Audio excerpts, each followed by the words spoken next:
quarantine check-in. I'm here with Danny Kim. He is a paramedic in Teaneck, New Jersey, slash a hero. He's a photographer, videographer, and he is on the cover of Time magazine.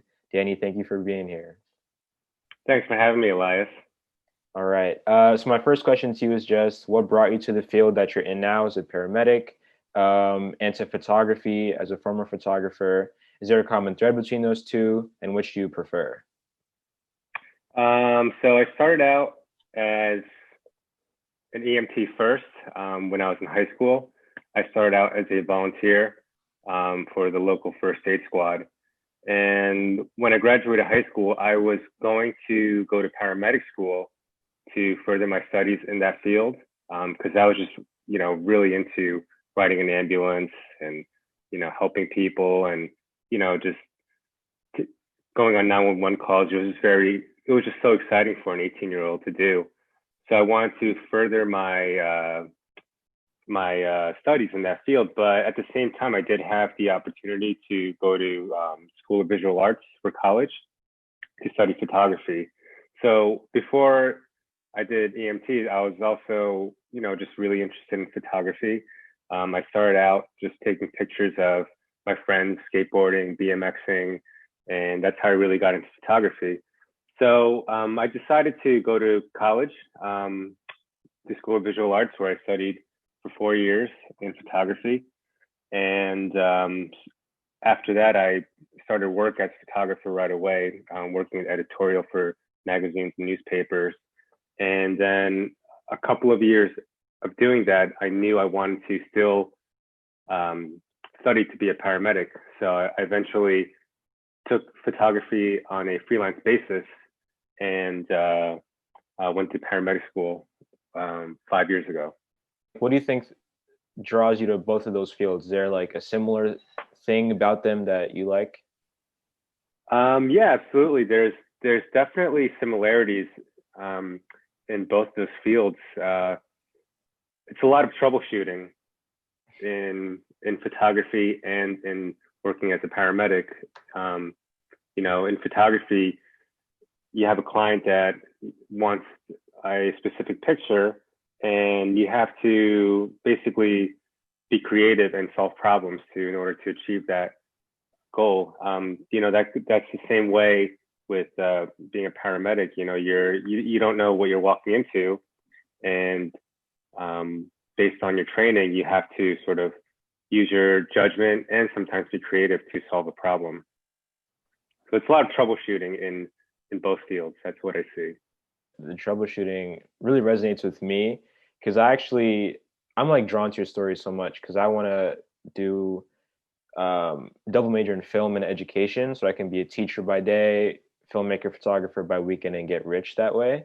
So like to hear you do the freelance work as you're going to paramedic school and like find that they're both troubleshooting, it's just super interesting to me.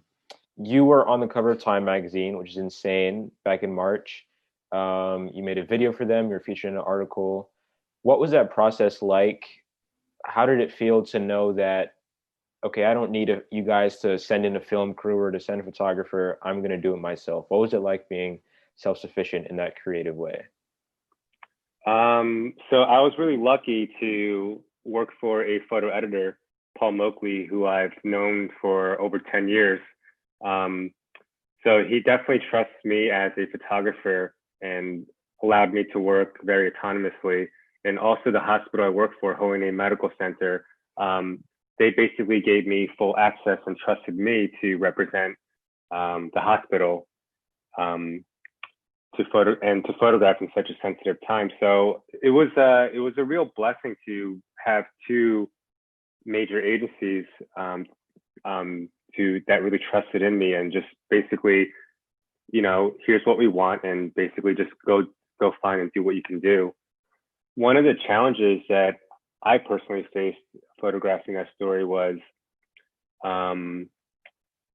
they wanted Time magazine wanted a diary approach to it, basically like an everyday life of a paramedic during the pandemic.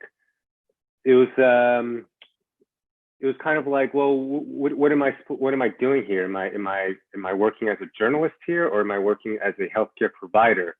I was really conflicted of those two roles, because there would be situations where I should be doing something in a healthcare role, but at the same time, I do want to record what is going on. So that was one challenge that I had to face, and then the story became more and more clear when my coworkers started getting sick.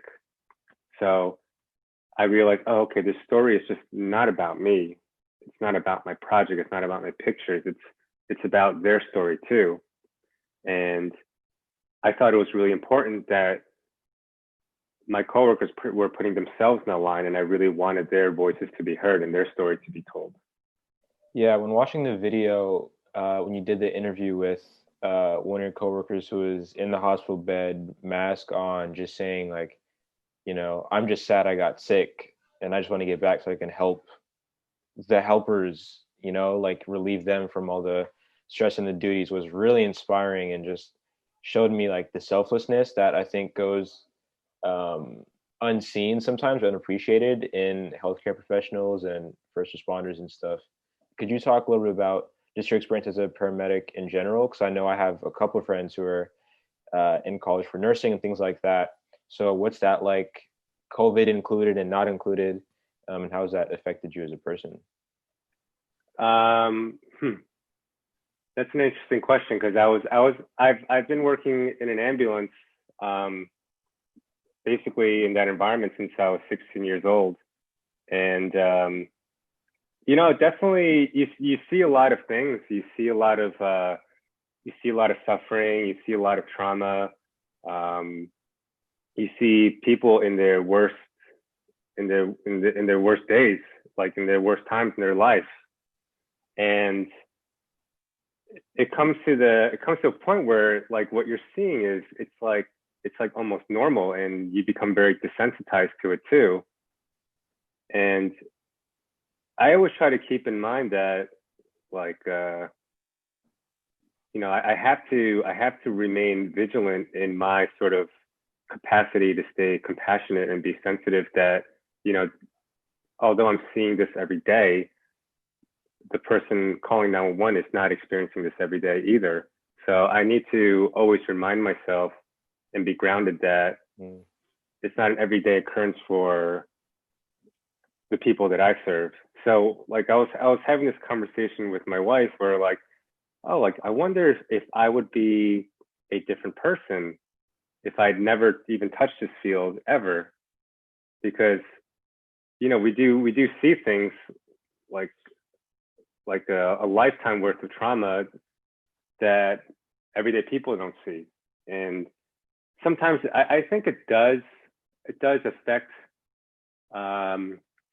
people psychologically and mentally. I think the dialogue around PTSD in our field is a lot more open now, and people are more open to being vulnerable from this field. I think that's a good shift in the culture of work that I'm seeing too.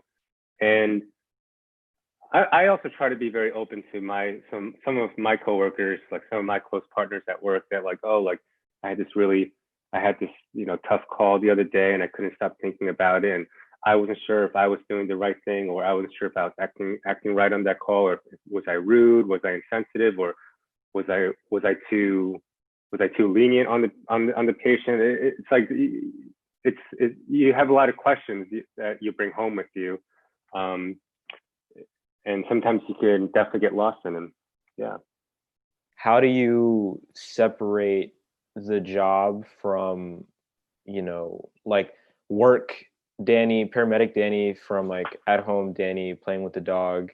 And similarly, like what brings you happiness and peace and allows you to just kind of separate everything? So it's really important to really compartmentalize your life, your personal life and your work life. So I do have friends from work, but I don't hang out with them after work.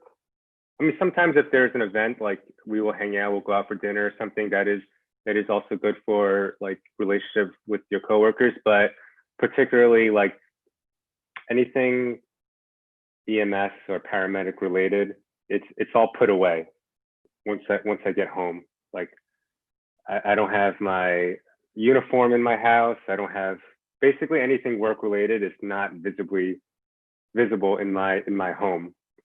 Um, so it really pulls me away from that environment. Once I'm home, I am home. Like I'm home with my wife. I'm home with my dog, Mm. and I just put it away. I put it away when I'm home until I get back to work. And when I'm home, I like to I like to watch a lot of movies. I like to play with my dog. I like to work out. I run a lot. I train in Muay Thai, so I do a lot of physical activities just to keep me physically healthy and mentally healthy as well. That's great. Well, Danny, thank you so much for this interview. Just speaking to you is a very needed reminder of like selflessness and helping others, but then also, like you just said, valuing yourself at the same time. You were on the cover of Time magazine. Your video's out. We'll put the link below so people can watch and see your amazing work. The photos were amazing, by the way. I didn't even compliment you. I'm so sorry. The photo of you in the dark in the room like blows me away. It's so simple and like uh simplistic, but it's pure. And you just you from what I've seen, you do a very good job of like capturing emotion and just what it is. From even the photo with your coworker with like the mask, um, really just like reminded me of COVID in a sad way, but in a good way as well. So thank you for that. Thank you. Thanks for having me.